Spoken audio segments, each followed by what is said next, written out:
Binary chemical weapons.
Now this is an excerpt from Chapter 2 of Eleanor McBean, who was a PhD, her swine flu expose, entitled The Flu, 1918 and Now. This is a picture of the 1918 Spanish flu that killed millions.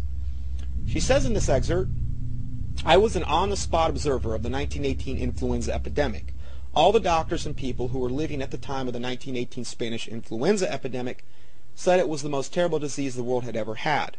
Strong men, hale and hearty one day, would be dead the next. The disease had the characteristics of the Black Death, added to typhoid, diphtheria, pneumonia, smallpox, paralysis, and all the other diseases the people had been vaccinated with immediately following World War I. Practically the entire population had been injected or seeded with a dozen or more diseases or toxic serums. When all those doctor-made diseases started breaking out, all at once it was tragic." She goes on to say, "That pandemic dragged on for 2 years, kept alive with the addition of more poison drugs administered by the doctors who tried to suppress the symptoms. As far as I could find out, the flu only hit the vaccinated. Those who had refused the shots escaped the flu. My family had refused all the vaccinations, so we remained well all the time." So the rest is history. 50 million people died worldwide, and that's probably a very conservative estimate. So the evidence strongly suggests the Spanish flu of 19 was actually created and then spread through vaccinations. But the panic-stricken public demanded a vaccination, not realizing that that was the way in which the disease was spreading. Will history repeat itself?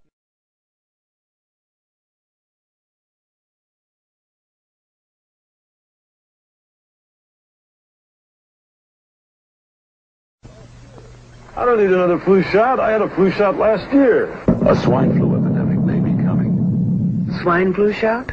Well, I don't know. I've been thinking about it. It could make you very sick. Swine flu? Man, I'm too fast to let it catch me. You'll want to be protected. I'm the healthiest 55-year-old you ever seen. Hey, I play golf every weekend. Get a shot of protection. The swine flu shot.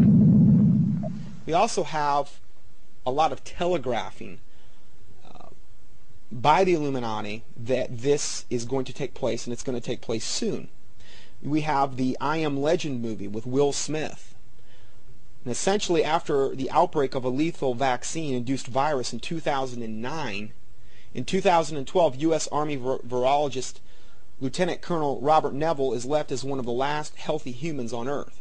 He is one of the few survivors of a biochemical virus introduced initially via a cancer cure vaccine. So see, it sounded great. Hey, it's a cancer cure vaccine. But unfortunately, there was this large problem, and the vaccine ended up killing off most of the people on the planet.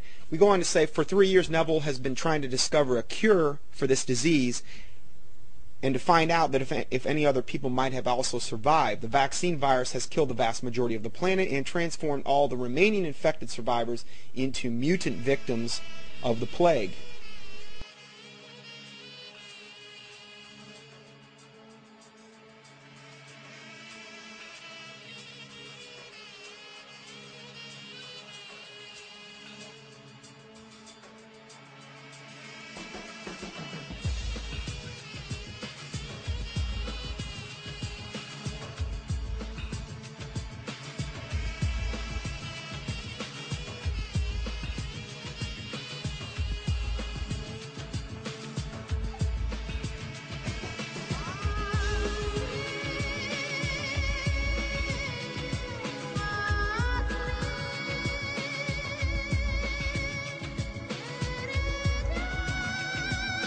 In the 1970s, President Jimmy Carter commissioned the Global 2000 report.